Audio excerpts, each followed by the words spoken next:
ఇక్కడ విచ్చేసినటువంటి print electronic media ప్రతినిధులకి అందరికీ జైభీం తెలియజేసుకుంటాను. ఏదైతే ఈరోజు అసెంబ్లీలో ప్రవేశపెడుతున్నటువంటి ఎస్సీ వర్గీకరణ బిల్లుని మాల సంఘాలుగా మేము తీవ్రంగా వ్యతిరేకిస్తున్నాం. మా యొక్క అభ్యంతరాలని ఈ యొక్క ఏకసభ్య కమిషన్కు ఇవ్వడం జరిగింది. ఏకసభ్య కమిషన్కి ఇచ్చిన మాల సంఘాల అభ్యంతరాలని పరిగణలోకి తీసుకోకుండా పరిశీలించకుండానే ఈ ప్రభుత్వం హడావుడిగా ఈరోజు అసెంబ్లీలో ఎస్సీ వర్గీకరణ బిల్లు అనేది ప్రవేశపెట్టింది. మేము ముఖ్యమంత్రి గారిని కూడా కలవడం జరిగింది. మాల సంఘాల తరపున మాకు ఈ అభ్యంతరాలు ఉన్నాయి, వీటిని మీరు పరిశీలించాలని చెప్తే పరిశీలిస్తాం.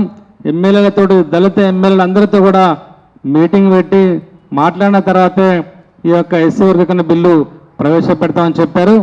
కానీ హడావుడిగా ఈరోజు అసెంబ్లీలో ఈ బిల్లు ప్రవేశపెట్టడం జరిగింది. మాలల యొక్క ప్రయోజనాలు ఏమాత్రం పట్టించుకోకుండా మాలలకి అన్యాయం జరిగే విధంగా ఈ యొక్క రాష్ట్ర ప్రభుత్వం అనేది వ్యవహరిస్తూ ఉంది. ఏ హామీల్ని కూడా ఈ ప్రభుత్వం ఇంతవరకు మాలలకి ఇచ్చిన హామీల్ని పట్టించుకోవట్లేదు. మేము చెప్పినాం, ఏకసభ్య కమిషన్ యొక్క నివేదిక అంతా తప్పులు తడగా ఉంది, సరైన సమాచారం వాళ్ళు స్వీకరించాలని చెప్తే ఒక నెల రోజులు గడువు పెంచుతున్నాం, మీ యొక్క అభ్యంతరాలను ఇవ్వండి అని చెప్పారు. కానీ మా అభ్యంతరాలని వాళ్ళు పట్టించుకోలేదు. ఏదైతే ఈరోజు అసెంబ్లీలో ప్రవేశపెట్టారో ఈ బిల్లు, ఇది రాజ్యాంగ విరుద్ధమైన బిల్లు. ఆ ఏకసభ్య కమిషన్ అని ఒక నియామకమే ప్రశ్నార్థకమైనదిగా మేము పేర్కొంటున్నాం. ఎస్సీలకు సంబంధించి ఏదైనా ఒక కార్యక్రమం చేపట్టే ముందు జాతీయ ఎస్సీ కమిషన్ సంప్రదించాల్సిన అవసరం ఉంటుంది. జాతీయ ఎస్సీ కమిషన్ని సంప్రదించకుండానే ఏకసభ్య కమిషన్ నియమించారు. దాని నియామకం చెల్లదు. కాబట్టి ఈ కమిషన్ రిపోర్ట్ ద్వారా చేసే వర్గీకరణ కూడా చెల్లదు, కోర్టు ముందు ఎట్టి పరిస్థితుల్లో నిలబడుతుంది. రాజ్యాంగ విరుద్ధమైన కమిషన్ నియామకం, రాజ్యాంగ విరుద్ధమైన యొక్క బిల్లు ఆమోదం అనేది ఈరోజు అసెంబ్లీలో జరుగుతుంది. దీన్ని మేము తీవ్రంగా ఖండిస్తున్నాం.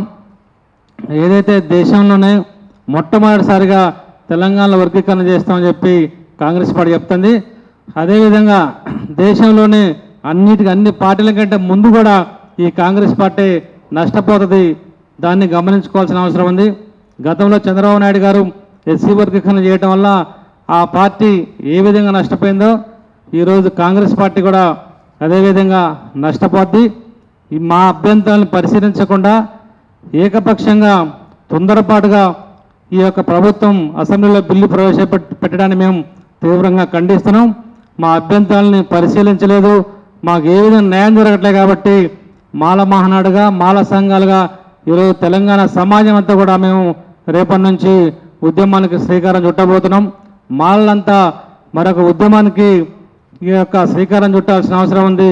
రేపటి నుంచి రాష్ట్ర వ్యాప్తంగా మేము ఉద్యమాలు, నిరసన కార్యక్రమాలు చేయడానికి కూడా వెనకాడబోము.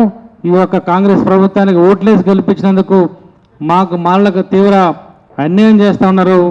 దీన్ని అందరూ గమనించాలని, అదేవిధంగా రాజకీయ పార్టీలు కూడా ఇలా అన్ని రాజకీయ పార్టీలు మాలకు వ్యతిరేకంగా ఉన్నాయి. మా మాలందరూ కూడా ప్రత్యామ్నాయ రాజకీయం వైపు వెళ్ళిపోవాల్సిన సందర్భం ఏర్పడుతుందని చెప్పేసి ఈ సందర్భంగా తెలియజేసుకుంటాను. జై హింద్.